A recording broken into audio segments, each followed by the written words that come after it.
23 children were discovered locked in the basement of a Georgia plantation in 1864, all bearing the same distinctive features: high cheekbones, pale green eyes, and auburn hair streaked with gold. When Union soldiers forced open the iron doors of Thornhill Estate in Burke County, they found these children huddled together in darkness, some as young as 4, others approaching adolescence. The eldest, a girl of 13, told the officers something that made veteran soldiers physically ill. "Mistress says we are her legacy. We cannot leave because we are her blood." Military records from the 34th Massachusetts Infantry mention the incident only once in a letter marked confidential and buried in regimental archives for over a century. Local histories of Burke County omit Thornhill Estate entirely, as if the plantation and its mistress never existed. But they did exist.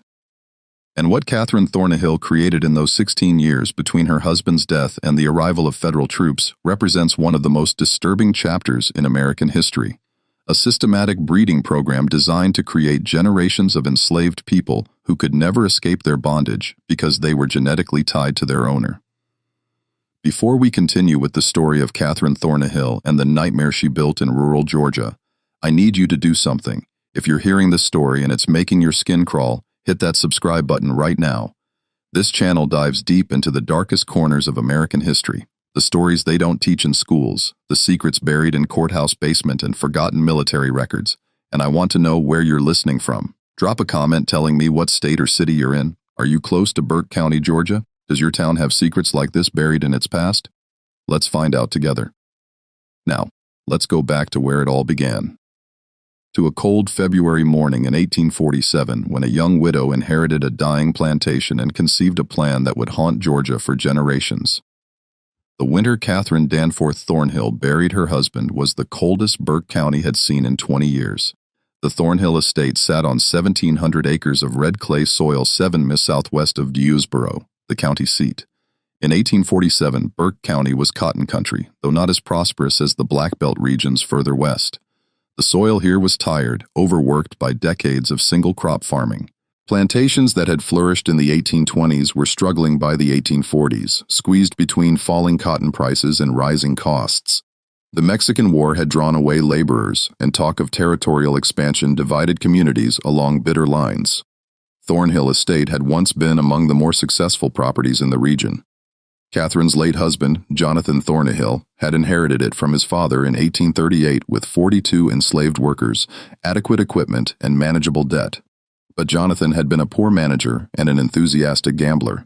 By the time a winter fever claimed him in February 1847, the estate was mortgaged to the hilt. The fields were producing barely enough to feed the workers, and creditors were circling like buzzards. Katherine was 28 when she became a widow. She had married Jonathan when she was 19, a strategic match arranged by her father, Theodore Danforth, a prominent merchant in Augusta. The Danforths were old Georgia money, descended from settlers who had arrived in the 1730s. Katherine had been educated by private tutors, spoke French passably well, and had been raised with expectations of managing a substantial household. What she had not expected was to inherit a failing plantation with crushing debts and a 16-year-old son who looked at her with something approaching hatred. Richard Thornnehill was Jonathan's son from his first marriage. His mother had died giving birth to him in 1831, and Jonathan had remarried 5 years later. Richard had never warmed to Katherine, viewing her as an interloper who had replaced his real mother. He was a sullen, bookish boy who spent most of his time in the estate's small library, avoiding both his stepmother and the practical work of running a plantation. Katherine found him weak, impractical, and entirely too sentimental about the enslaved workers. He had once suggested they should be taught to read, an idea so dangerous that Katherine had forbidden him from speaking of it again. The plantation itself reflected its declining fortunes. The main house was a 2-story structure of whitewashed brick with 6 columns across the front portico, built in 1805 in the Federal style. Paint peeled from the window frames and the roof leaked in 3 places. The furniture inside was a mix of inherited pieces from Jonathan's family and cheaper replacements purchased when the good pieces had been sold to pay gambling debts. Behind the main house stood the kitchen building, the smokehouse, the dairy, and the overseer's cottage, all in similar states of disrepair. Further back, beyond a line of live oaks draped with Spanish moss, were the quarters where the enslaved population lived. In 1847, 31 people remained on the property. 11 men, 13 women and 7 children. 16 others had been sold off over the previous 3 years to satisfy Jonathan's creditors. Those who remained knew that more sales were coming. Fear hung over the quarters like fog over the Savannah River. Katherine spent the first month after Jonathan's death in a kind of controlled fury. She met with the estate's lawyer, Ambrose Talbert, who laid out her options in blunt terms. Sell the property and the remaining workers to settle the debts, and perhaps have enough left over to live modestly in Augusta under her father's roof, or find some way to make the plantation profitable again, which Talbert considered unlikely given the state of the cotton market and the estate's depleted resources. Neither option was acceptable to Katherine.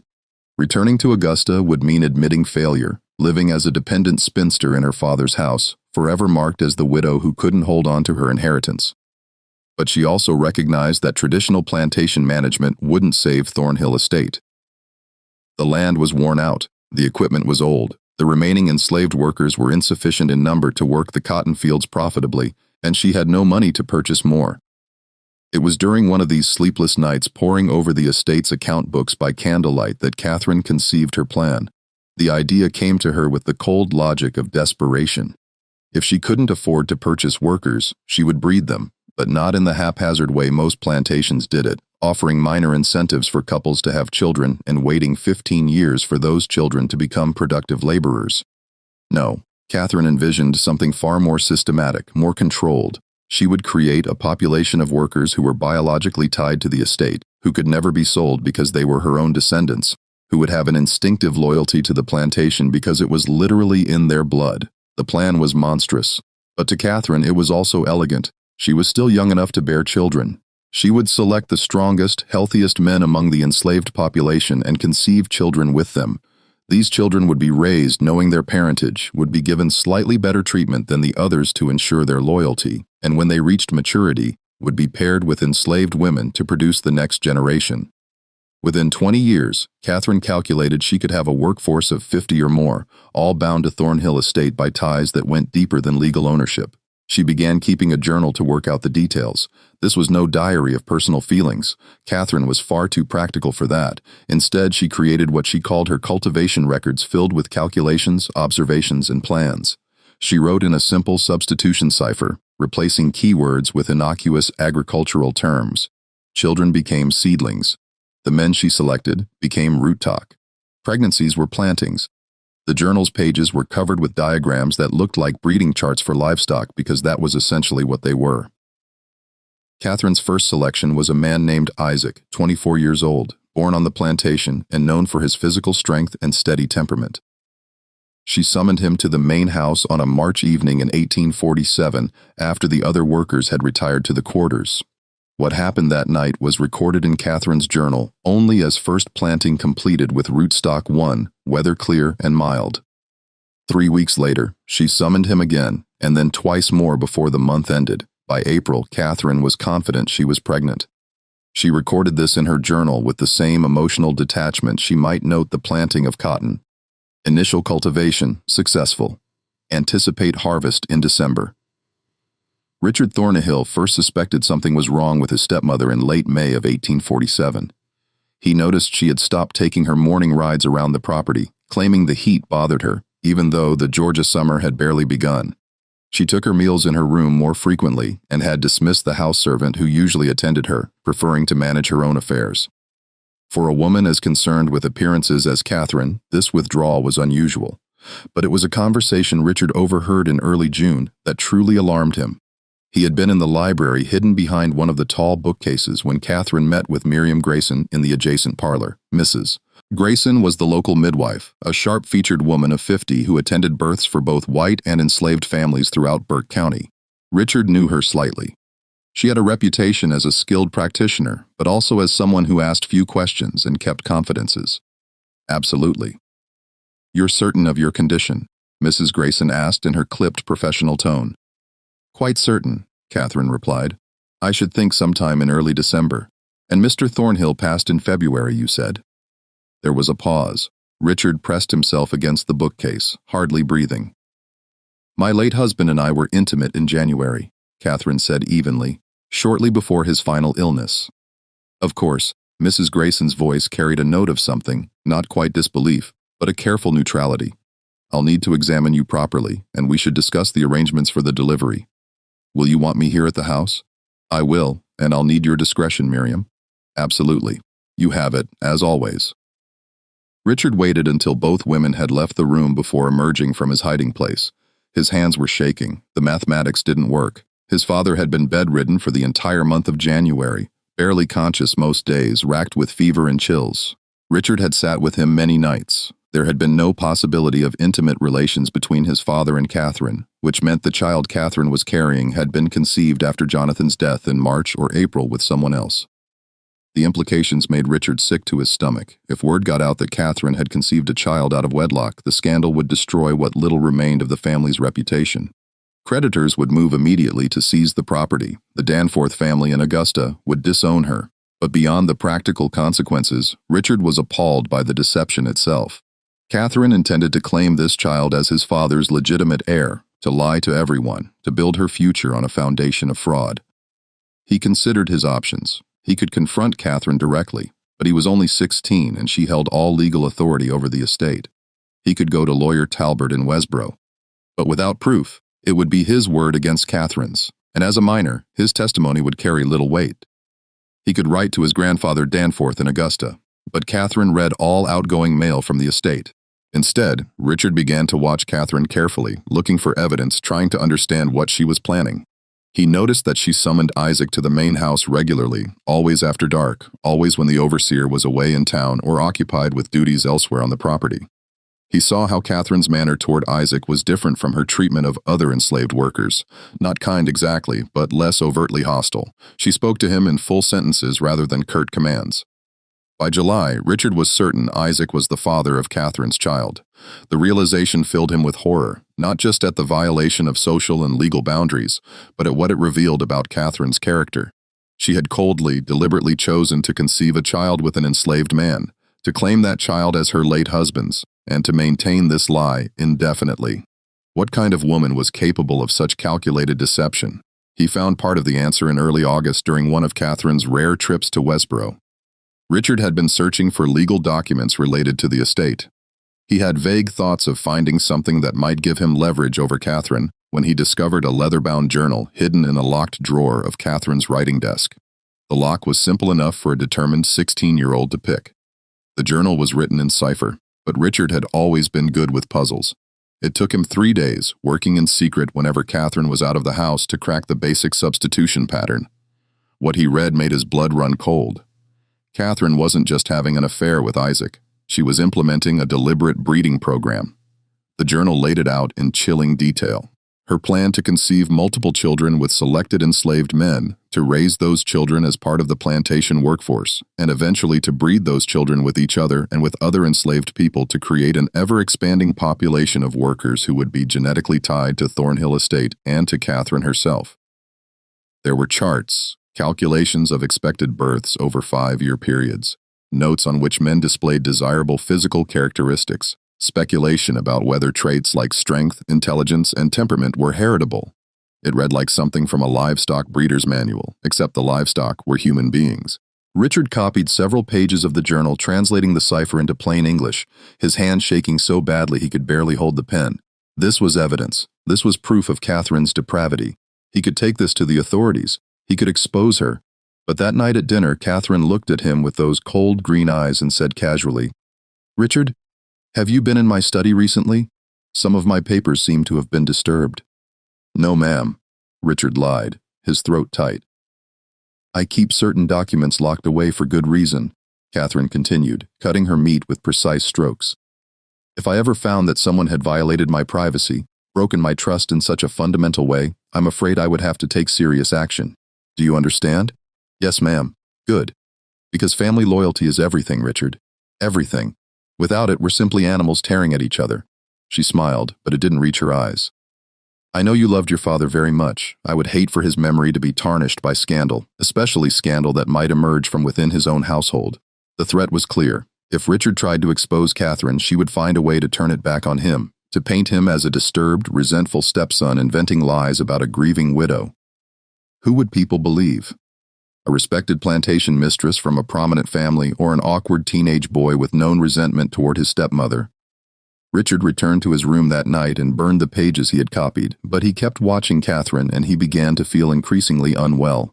It started with fatigue. By September, Richard found himself exhausted by mid-afternoon, unable to focus on his books. His appetite diminished. He developed frequent headaches that made it difficult to think clearly. By October, he was experiencing muscle weakness and occasional stomach pains. Katherine showed great concern. She insisted Richard stay in bed. She prepared his meals herself, bringing him bowls of soup and plates of soft foods. She summoned Mrs. Grayson to examine him. The midwife, who also served as a general medical practitioner in the absence of a proper physician, diagnosed nervous exhaustion complicated by possible consumption. She prescribed rest, fresh air when Richard felt strong enough, and a special tonic that Katherine obtained from a pharmacy in Augusta. Tuberculosis often strikes young men of sensitive disposition, Katherine told Richard, adjusting his pillows with attentive care. Your father had a cousin who died of it at just your age. We must be very vigilant. Richard knew better. He had read about arsenic poisoning during his hours in the library. He recognized the symptoms in himself: the fatigue, the digestive troubles, the muscle weakness. Katherine was slowly killing him, disguising murder as disease, eliminating the one person who knew her secret and posed a threat to her plans. But he was too weak to fight back, too isolated to get help. The house servants followed Katherine's orders absolutely. The overseer rarely came to the main house. Richard's room was on the second floor, and by November, he barely had the strength to get out of bed, let alone escape the property and reach Westboro. He made one final attempt to expose Katherine in late November, writing a letter to his grandfather, Danforth, in Augusta. It took him 3 days to compose it, working for a few minutes at a time before exhaustion overwhelmed him. He described Katherine's breeding program, her journal, the poisoning. He sealed the letter and gave it to one of the younger house servants, a girl named Pearl, begging her to post it in Westboro without telling Katherine. Pearl took the letter, but she also told Katherine, terrified of what would happen if the mistress discovered she'd been keeping secrets. Katherine read the letter expressionless, then burned it in the fireplace in front of Richard. You're very ill, darling, she said softly, almost tenderly. The fever is affecting your mind. You're imagining things that aren't real. It's a mercy, really, that you won't have to suffer much longer. Richard Thornnehill died on December 3, 1847, 3 weeks before his 17th birthday. Dr. Samuel Pritchard from Westboro, summoned to record the death, noted consumption as the cause and remarked that the young man had wasted away with tragic speed. Katherine wept decorously at the funeral. She wore black for a full year. 4 days after Richard's burial, Katherine gave birth to a healthy son. She named him Jonathan after her late husband and claimed he had been born slightly premature, which explained any questions about timing. Few people in Burke County thought to count backwards from the birth to Katherine's widowhood. Those who did kept their speculations to themselves. It was not the kind of thing one discussed openly. The years between 1848 and 1856 transformed Thornhill Estate in ways that seemed almost miraculous to outside observers. The plantation that had teetered on the edge of bankruptcy slowly regained its footing. Cotton production increased. The enslaved workforce grew. Katherine Thornnehill earned a reputation as a shrewd, if somewhat reclusive, plantation mistress who managed her property with uncommon efficiency. But that efficiency came at a terrible cost that no outsider ever saw. Katherine gave birth 4 more times between 1848 and 1853. Daughters named Elena, Abigail, and Margaret, and another son she called Samuel. Each birth was attended only by Miriam Grayson, who by now was deeply complicit in Katherine's schemes. The midwife received generous payment for her services and her silence, regular fees that far exceeded her normal rates, plus a small cottage on the edge of the Thornhill property where she could live without paying rent. Mrs. Grayson's role extended far beyond delivering Katherine's children. She also performed a darker function, ensuring that enslaved women on the property only gave birth to children who fit Katherine's careful plans. When pregnancies occurred outside Katherine's controlled pairings, and they did, because human beings will form attachments and intimate relationships, even in the most oppressive circumstances, Mrs. Grayson provided abortifacts, plant-based compounds that induced miscarriages. She performed these procedures in a small room behind the overseer's cottage, away from the main house, away from witnesses. The women subjected to these forced abortions rarely spoke of them, even to each other. The trauma was profound, the grief unvoiceable in a system that already denied them autonomy over their own bodies. But whispers circulated through the quarters anyway. Stories of women who had been pregnant 1 week and bleeding the next, who were told they had simply lost the babies naturally, though everyone knew Mrs. Grayson had been involved. One woman named Ruth tried to resist. In the spring of 1851, she was 5 months pregnant when Catherine discovered that the father was not the man Catherine had designated for her, but instead a young field hand named Samuel, with whom Ruth had formed a genuine attachment. Catherine ordered Mrs. Grayson to terminate the pregnancy immediately. Ruth ran. She made it nearly 4 miles into the pine forest southwest of the plantation before the overseer's dogs tracked her down. She was dragged back to Thornhill Estate, held down by 2 men while Mrs. Grayson forcibly administered the abortacient compounds. Ruth survived the ordeal physically, but something fundamental broke inside her. She worked mechanically after that, spoke rarely, and died 2 years later during a fever outbreak that swept through the quarters. She was 24 years old. But Ruth's tragedy was just one among many. By 1856, Catherine's program had produced 7 children of her own, all of whom were being raised in a peculiar, liminal space. They were legally enslaved. Catherine had registered them as such in the county records, claiming them as children born to enslaved women on the property, which gave her legal ownership of them. But in practice, they lived in the main house, wore decent clothes, ate better food than the other enslaved children, and received informal education from Catherine herself. Young Jonathan, the eldest, was 8 years old in 1856. He was a serious, quiet child who resembled Catherine strongly. The same green eyes, the same auburn hair, the same sharp features. He had no memory of his father, Isaac, who had been sold to a plantation in Alabama in 1849. Catherine had found Isaac's presence a complication once his purpose had been served. The money from his sale helped pay down some of the estate's remaining debts. The younger children knew nothing of their true parentage. Catherine told them they were fortunate orphans whom she had taken into her household out of Christian charity. She taught them to read and write, a dangerous illegality in Georgia, where teaching enslaved people literacy was prohibited by law. But Catherine was confident no one from the outside would ever enter her home and discover what she was teaching these children. She was grooming them, preparing them for the next phase of her plan. But that phase required patience. The children needed to reach physical maturity before they could be used for breeding. Catherine continued her meticulous record-keeping, tracking their growth, their health, their temperaments. She noted which children showed physical strength, which seemed more intelligent, which were more compliant. She was planning pairings decades in advance. In the meantime, she continued having children of her own. 3 more were born between 1854 and 1856, sons named William and Henry, and a daughter called Caroline. Each had a different father carefully selected from among the enslaved men on the property. Catherine's criteria were ruthlessly practical. Physical health, strength, decent teeth, good eyesight, no obvious impairments. She cared nothing for their personalities or characters. They were, in her mind, simply genetic material to be utilized. The men themselves had no choice in the matter. When Catherine summoned them to the main house, they came, knowing that refusal would mean brutal punishment or sale. Some of them understood what was happening, that the children Catherine bore would be their own biological offspring, even as those children would be raised to think of Catherine as their benefactors and savior. The psychological torture of this situation was extreme. They were forced to become fathers to children they could never acknowledge, never parent, never protect.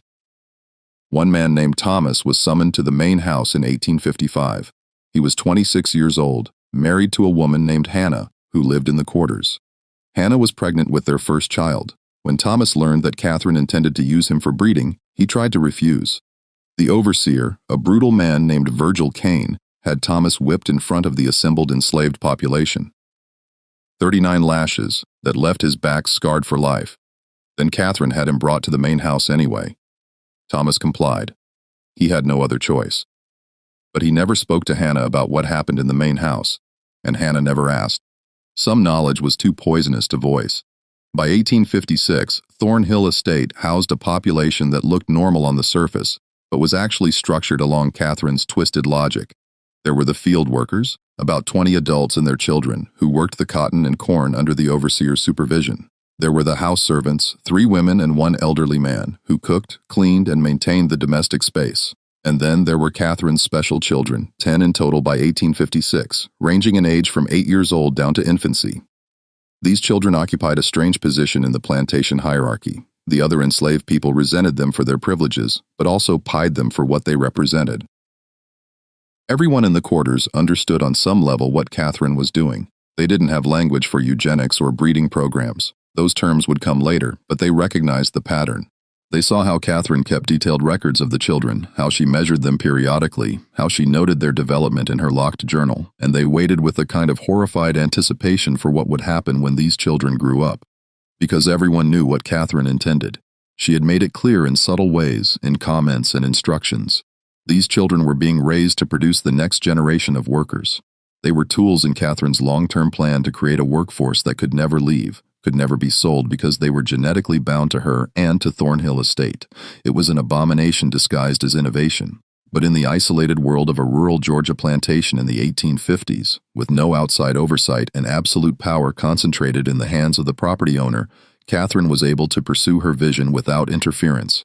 The only person who posed any potential threat was lawyer Talbert in Wsboro, who handled the estate's legal affairs and thus had access to records that might raise questions. But Talbert was a practical man who valued profitable clients, and by 1856, Thornhill Estate was becoming profitable. The cotton yields were improving. The workforce was growing through Katherine's breeding program at no acquisition cost. Debts were being paid down. Talbert asked no uncomfortable questions because he benefited from Katherine's success. The isolation of the plantation helped maintain secrecy. Thornhill Estate was 7 mi from Westboro, connected by a rough road that was often impassable in winter. Neighbors were few. The nearest plantation was 3 mi away. Katherine rarely entertained visitors and discouraged social calls. When she did interact with other plantation families, usually at church on Sundays or at occasional gatherings in Westboro, she presented herself as a proper widow, managing her late husband's property with Christian virtue and practical wisdom. No one suspected the systematic horror occurring behind the whitewashed brick walls of the main house and in the quarters beyond the oak trees. And even if they had suspected, would they have cared? This was Georgia in the 1850s, a society built on the brutal exploitation of enslaved labor. Katherine's program was more systematic, more coldly calculated than most, but it was not fundamentally different in kind from what happened on thousands of other plantations across the South. That was perhaps the most disturbing aspect of the entire situation. Katherine's breeding program was monstrous, but it was also logical within the framework of a society that already treated human beings as property to be bought, sold, and bred at will. She had simply taken the underlying logic of slavery and followed it to one of its most horrifying conclusions. But systems built on such profound injustice contain the seeds of their own destruction. Change was coming to Georgia and the entire South, though in 1856, few people could imagine how soon or how violently it would arrive. The late 1850s brought increasing tensions to Burke County and all of Georgia. The question of slavery's expansion into new territories dominated national politics. The violence in Kansas Territory, where pro-slavery and anti-slavery settlers were literally killing each other, was discussed in anxious tones at the courthouse in Westboro. The presidential election of 1856, which put James Buchanan in office, did little to resolve the fundamental conflicts tearing the country apart. Katherine paid little attention to politics. Her focus remained fixed on Thornhill Estate and her long-term program. By 1859, her eldest children were approaching adolescence. Jonathan was 11, Elelena was 10, Abigail was 9. They were still too young for the breeding phase of Katherine's plan, but she was already making preparations, already selecting which of the enslaved young women would be appropriate partners when the time came. It was during this period that Katherine constructed what she called the Heritage Room in a previously unused section of the mansion's east wing. She told the house servants it would be a storage space for family records and memorabilia. In reality, it was a shrine to her breeding program. The room was windowless, lit by oil lamps with walls lined with shelves and a large table in the center. On the shelves, Katherine stored her coded journals, 3 leather-bound volumes by 1859, chronicling every birth, every pairing, every observation about the children's development. She also kept small glass vials, each labeled with a name and a date containing locks of hair from each child. These samples were arranged in rows organized by generation and parentage, a physical archive of her genetic experiments. On the table, Katherine had drawn elaborate family trees in ink, showing not actual family relationships, but her planned pairings for future generations. Lines connected names with notations about anticipated outcomes. Strong constitution, good teeth, intelligent, compliant temperament. It looked like breeding charts for show dogs or race horses, except the names were human. Abigail paired with Thomas's son, Jacob. Eleanor with Isaac's son, Marcus, who would be born in 1862. Margaret with Samuel's nephew, Peter. Katherine spent hours in this room planning decades into the future, imagining a Thornhill estate populated by 100 or more workers, all descended from her, all genetically and psychologically bound to the land. In her mind, she was creating something revolutionary, a plantation that would never face labor shortages, never require expensive purchases of new workers, never risk mass escapes because the enslaved population would have nowhere else to go. They were family in the most literal sense.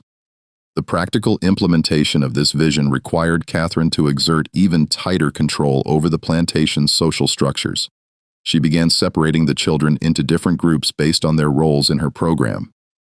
The special children, her own biological offspring, continued living in or near the main house. The other enslaved children were kept at a distance, sleeping in the quarters, working in the fields as soon as they were old enough. But Katherine needed these other children too. They were necessary for the genetic mixing she envisioned.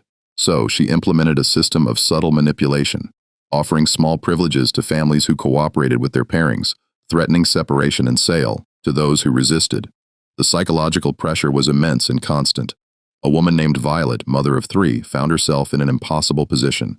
In 1860, Katherine had decided that Violet's eldest daughter, a girl of 14 named Sarah, should be paired with one of the older field hands, a man in his 30s named Elijah. Sarah was terrified she was still a child and Elijah was old enough to be her father. Violet begged Katherine to wait to give Sarah more time. Katherine's response was cold. "You have 2 younger daughters, Violet. Would you prefer I sell them to settle this matter? Or will Sarah do her duty to this estate and to you?" Sarah was paired with Elijah that autumn. She gave birth to a daughter 9 months later and died from complications of the delivery. She was 15 years old. Violet never recovered from the loss. She continued working mechanically, speaking to no one. And in 1862, she walked into the Savannah River and drowned herself. But tragedies like Sarah and Violet's were invisible to outside observers. When visitors came to Thornhill Estate, which was rare, they saw a well-managed plantation with neat fields, a substantial house, and a workforce that appeared adequately fed and housed. The horror was carefully hidden, buried in the quarters, locked in the heritage room, encoded in Katherine's journals. Then came 1860, and everything changed. Abraham Lincoln was elected president. South Carolina seceded from the Union in December. Georgia followed in January 1861 with delegates at the secession convention in Milledgeville voting 208 to 89 to leave the United States and join the Confederate States of America. War came in April with the firing on Fort Sumter.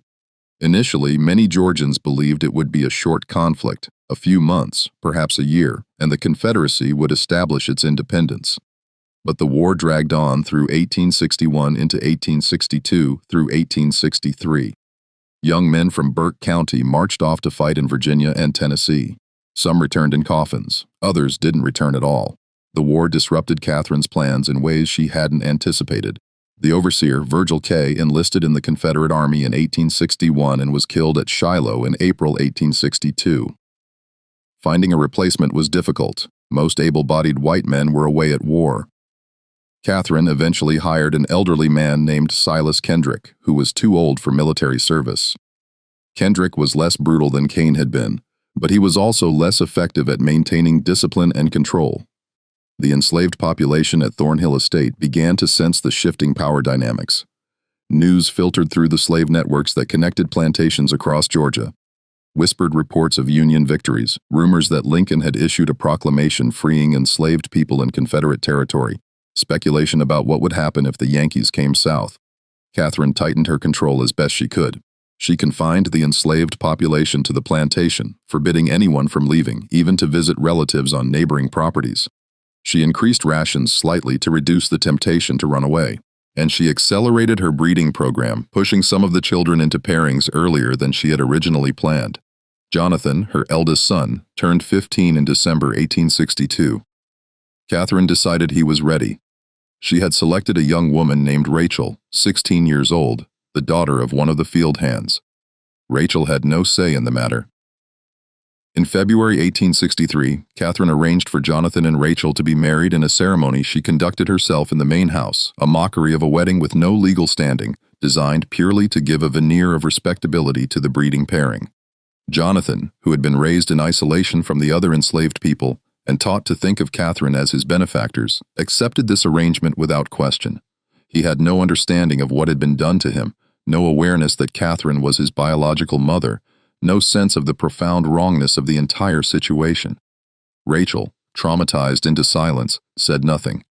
But others in the quarters were watching.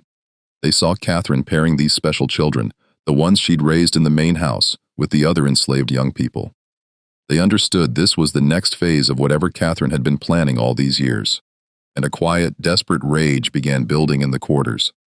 A rage that would have nowhere to go until circumstances finally shifted in their favor. The spring of 1863 brought terrible news to Burke County. Confederate losses were mounting. The Union Army controlled the Mississippi River after the fall of Vicksburg. In July, Lee's invasion of Pennsylvania ended in disaster at Gettysburg. Shortages of food, cloth, and basic supplies made life increasingly difficult even for white plantation families. For the enslaved population, conditions became harsher still as Katherine rationed everything more severely. But something else was happening at Thornhill Estate, something Katherine tried desperately to hide from the outside world. The children she had been breeding and raising were becoming aware of their true parentage. It began with Elelonena, Katherine's second-born daughter, now 14 years old. She had always been the most observant of Katherine's children, the one who asked uncomfortable questions. In May 1863, while helping Katherine organize papers in the study, Eleanor discovered one of the coded journals that Katherine had carelessly left unlocked. Elelonena had learned to read from Katherine herself. She was intelligent, curious, and bored with the limited reading material available in the house. The journal's cipher intrigued her. She spent 3 weeks working on it in secret, the same way Richard had done 16 years earlier, slowly decoding the substitution pattern. What she found destroyed her understanding of her entire existence. The journal detailed her conception. Second planting with rootstock 2. Thomas, age 21, excellent physical specimen, strong back, good teeth, weather warm and humid. Anticipate harvest in late October 1848. Elelonena read the entry again and again, her hands shaking. Rootstock 2. Thomas. She knew Thomas. He was one of the field hands, quiet man in his 30s who never made eye contact with anyone. He was her father. Katherine was her mother. She was not an orphan raised out of charity. She was the product of Katherine's deliberate breeding experiment. The implications cascaded through Elelonena's mind. If this was true for her, it was true for Jonathan, for Abigail, for all the children Katherine had brought into the main house. They were Katherine's biological children, conceived with enslaved men, and they had been lied to their entire lives. Worse still, the journal laid out Katherine's plans for their futures. Eleanor read the notations about pairings, about anticipated offspring, about the creation of a self-sustaining workforce. She saw her own name in one of the charts connected by a line to someone called Marcus Isaac's son, to be born 1862. Pairing with Eleanor anticipated 1865. Eleanor felt physically sick. Katherine intended to pair her with a boy who hadn't even been born yet to force her to have children who would be enslaved on this plantation forever to turn her into another breeding tool in this nightmare system. She confronted Katherine that night, her voice shaking with rage and horror. "I read your journal. I know what you are. I know what I am." Katherine's face went still, her eyes cold as winter. "You should not have done that, Eleanor. You're my mother. Thomas is my father, and you've been planning to breed us like animals." Eleanor could barely force the words out. "Sit down," Katherine commanded. "No, sit down." The threat in Katherine's voice was unmistakable. Elelonena sat, her whole body trembling. Katherine paced the room, her mind clearly working through the problem Elelonena now represented. Finally she spoke. "You are intelligent enough to understand the position we're in, so I'll speak plainly. Yes, I am your biological mother. Yes, I have been implementing a systematic program to create a self-sustaining workforce for this estate. And yes, you and the others will participate in that program when you come of age." "I won't," Elelonena said, but her voice lacked conviction. "You will, because the alternative is far worse." Katherine leaned forward, her face inches from Elelonena's.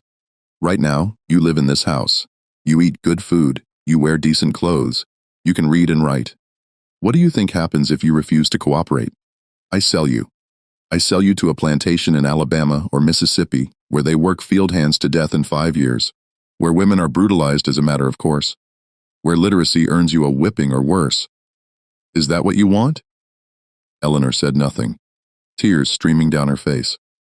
I thought not. Katherine straightened. You will not speak of this to your brothers or sisters. You will not speak of it to anyone in the quarters. You will continue your life exactly as before. And when the time comes for you to fulfill your role in this family's future, you will do so. Do you understand? Yes, Elelena whispered.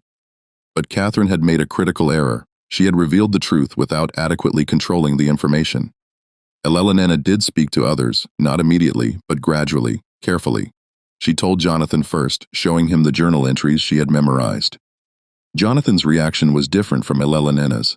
He had been so thoroughly conditioned by Katherine, so completely isolated from any alternative framework for understanding the world that he struggled to see what was wrong with Katherine's plan. She gave us a better life, Jonathan said, confused by Eleanor's anger. We could have been working in the fields. Instead, we're here. We're property, Jonathan. We're slaves. Our own mother enslaved us. She's protecting us. She's keeping us together. If we were sold, we'd be separated, sent to different places. This way, we stay together. We stay at Thornhill. Elelena realized with horror that Jonathan had been too successfully indoctrinated. He couldn't see the cage Katherine had built around all of them, but Abigail, 13 years old and sharp as glass, understood immediately when Elelena told her, and Margaret at 12 understood too. The younger children were still too young to fully grasp it, but the older ones, they knew now. They knew what they were and what Katherine intended for them. The knowledge changed the atmosphere in the main house. Katherine felt it, that shift in the air, the way her children looked at her now. There was fear, yes, but also something else. Calculation. Waiting. They were biding their time, and Katherine knew it. She considered her options. She could sell the older children, eliminate the problem, but that would waste years of investment and planning. She could punish them severely enough to break their spirits, but physical brutality might damage them in ways that would interfere with the breeding program. She needed them healthy, capable of bearing children. So, Katherine chose a different approach. She would demonstrate the consequences of disobedience through someone else. In August 1863, a young woman named Grace tried to run away from Thornhill Estate. She was 17, pregnant, and desperate. She had been paired with one of the field hands against her will, and she couldn't bear the thought of bringing a child into the system. She ran at night, heading east toward the Savannah River, hoping to somehow cross into South Carolina, and from there make her way to Union lines. She was caught within 12 hours. The dogs tracked her to a creek 3 mi from the plantation. She was brought back, locked in one of the outbuildings. And the next morning, Katherine assembled everyone, all the enslaved people, including her special children from the main house in the yard between the quarters and the mansion. Grace was brought out, her hands tied. Katherine stood on the porch of the main house, her face expressionless. This woman attempted to abandon her responsibilities to this estate and to all of you. She attempted to destroy the family we have built here. The penalty for such betrayal must be severe. What followed was brutal. Grace was whipped publicly. 20 lashes administered by the elderly overseer Kendrick, who carried out the punishment with grim reluctance. Katherine made all the children watch, including her own biological offspring. The message was clear. This is what happens to those who try to leave. But Katherine had miscalculated again. The public punishment didn't terrify the enslaved population into submission. Instead, it clarified something for them. Katherine was willing to use extreme violence to maintain her control, which meant she was afraid.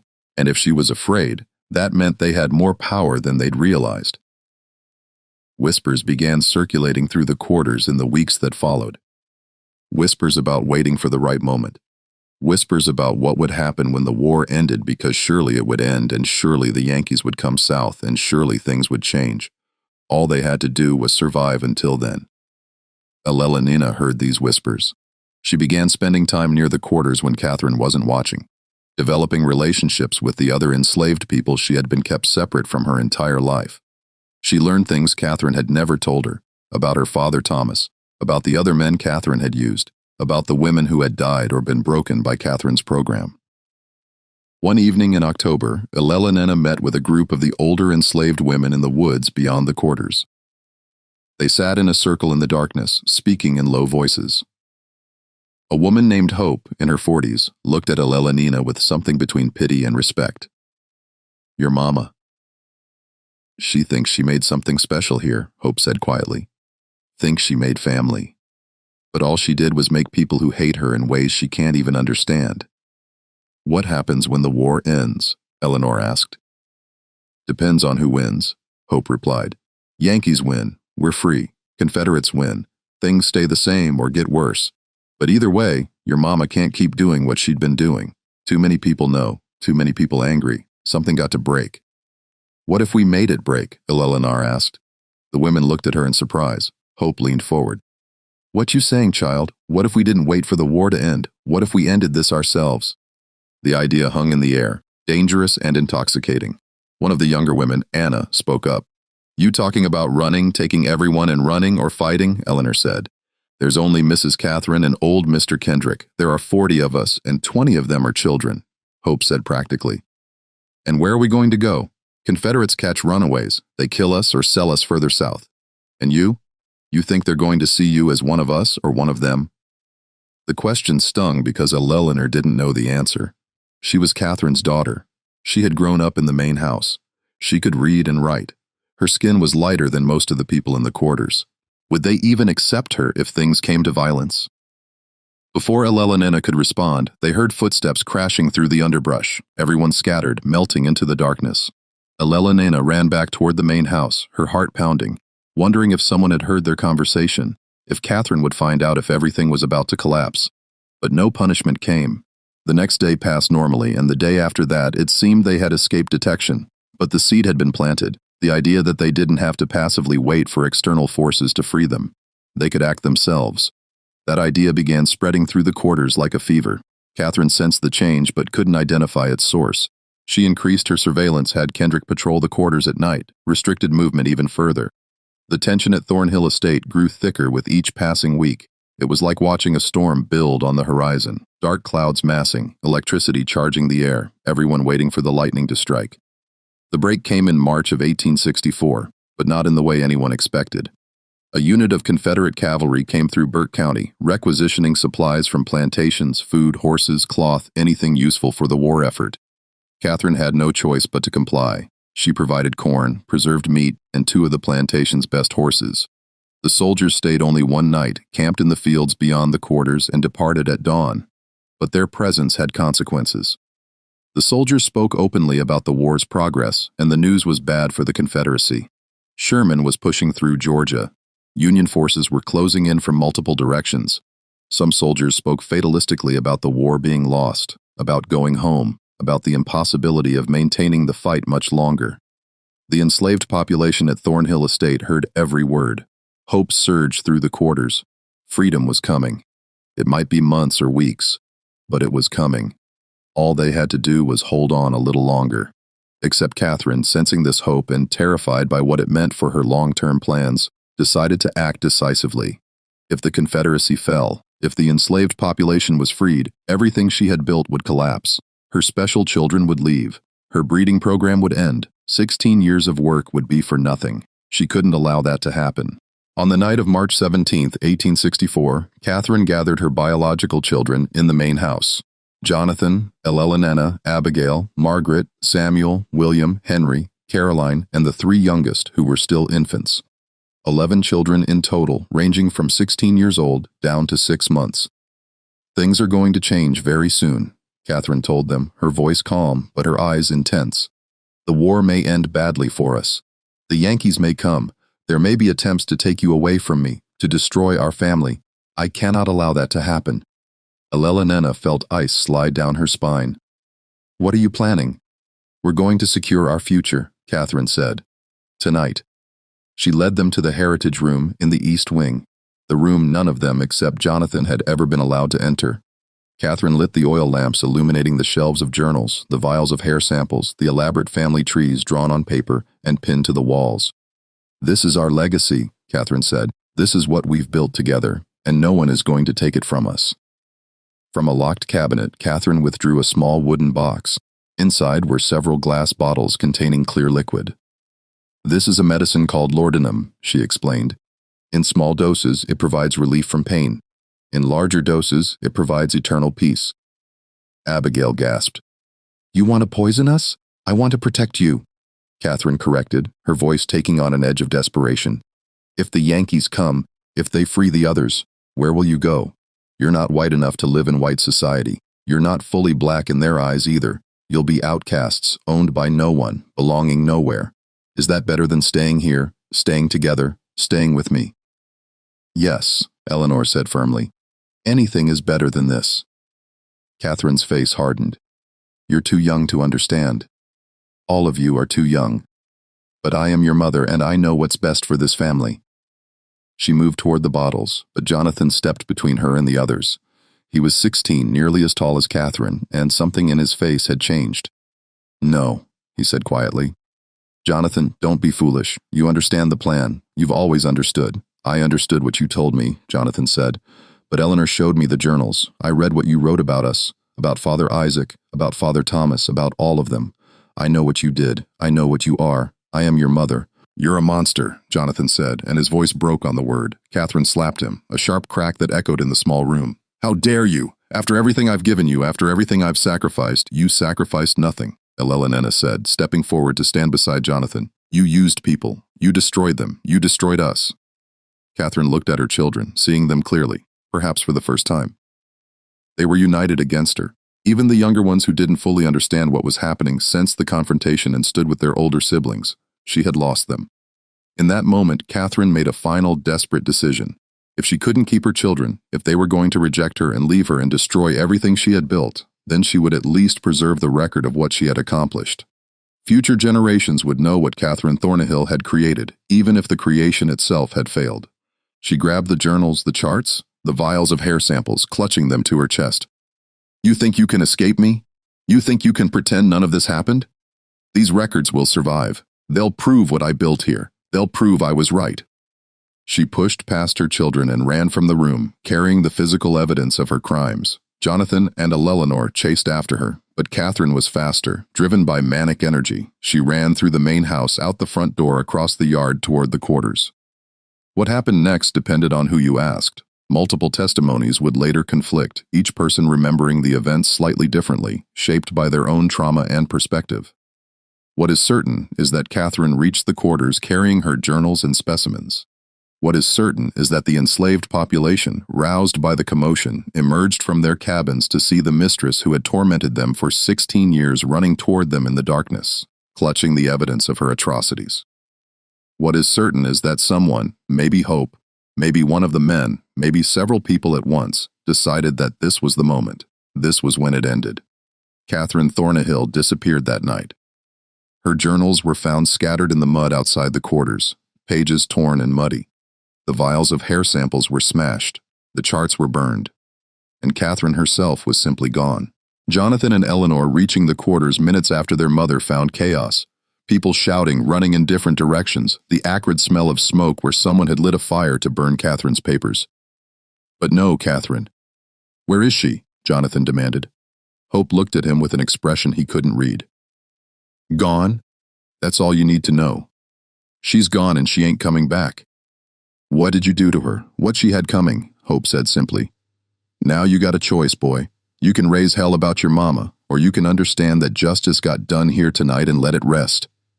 Jonathan looked at Eleanor. His sister's face was pale, her eyes wide, but she nodded slowly. Let it rest, she whispered. The next morning, Katherine Thornnehill was reported missing. Old Mr. Kendrick, the overseer, searched the property but found nothing. He reported the disappearance to the sheriff in Wsboro, who came out to investigate but ultimately concluded that Mrs. Thornnehill had likely fled the area in fear of advancing Union forces, a reasonable assumption given the deteriorating military situation. No one from the quarters spoke of what had happened.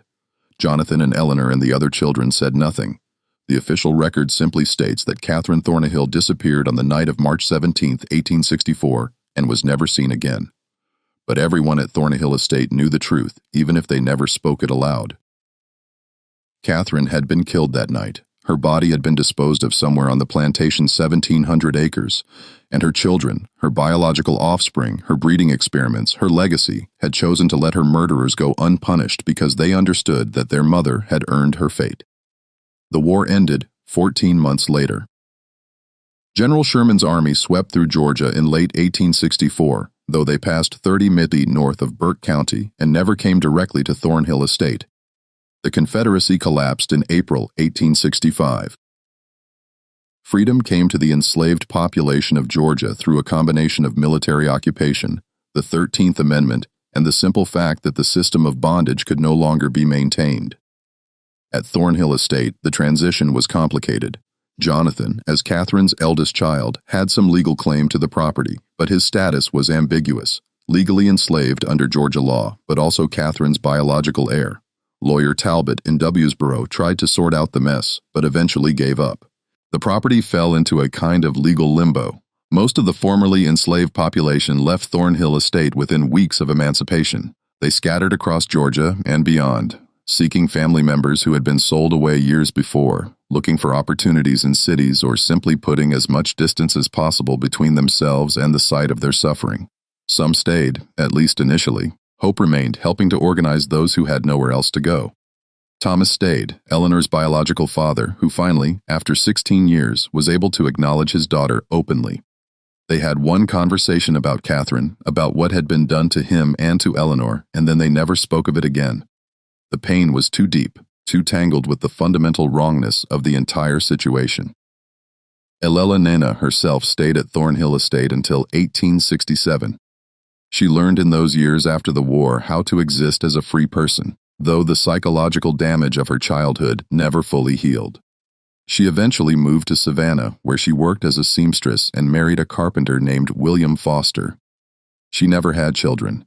She never spoke publicly about her mother or her childhood. When she died in 1903, her obituary made no mention of Thornhill Estate or Burke County. Jonathan stayed at the plantation longer, trying to work the land with a small group of freed men who remained. But the cotton market was depressed, the soil was exhausted, and the property's reputation had begun to spread through the black community in Burke County. By 1869, Jonathan gave up and abandoned the estate. He drifted west, eventually settling in Texas under an assumed name. He died in 1891, and his few possessions included a small notebook where he had written over and over in tiny script, "I did not choose this. I did not choose this. I did not choose this." Thornhill Estate itself decayed rapidly. The main house was partially burned in a suspicious fire in 1871. The remaining structures fell into ruin. The land was eventually seized for unpaid taxes and sold at auction in 1878 to a timber company that cleared the old growth trees and divided the property into parcels. But in 1871, something was discovered that brought the entire story back to public attention, at least briefly. A well driller working on a neighboring property accidentally broke through into an old system on what had been Thornhill land. Inside the system, 30 feet below ground, was a skeleton. The remains were mostly intact, preserved by the cool, dry conditions. They belonged to a woman, probably in her 30s or 40s. Scraps of cloth suggested a dress from the 1860s. A corroded metal locket found near the skeleton contained 2 miniature portraits, a man and a young boy. The coroner in Wsboro examined the remains and concluded the woman had died from blunt force trauma to the skull. The skeleton was buried in an unmarked grave in the county cemetery. The official record identified the remains only as unknown female discovered former Thornhill property, 1871. But people in Burke County's black community knew who it was. The story had been passed down in whispers in kitchens and churches, in coded language that protected those who had been present that night in March 1864. They knew Katherine Thornnehill had been killed by the people she had enslaved and brutalized. They knew her body had been hidden in a deep well or system. They knew justice of a kind had been done. Over the years, more information emerged, though always fragmentarily, always incompletely.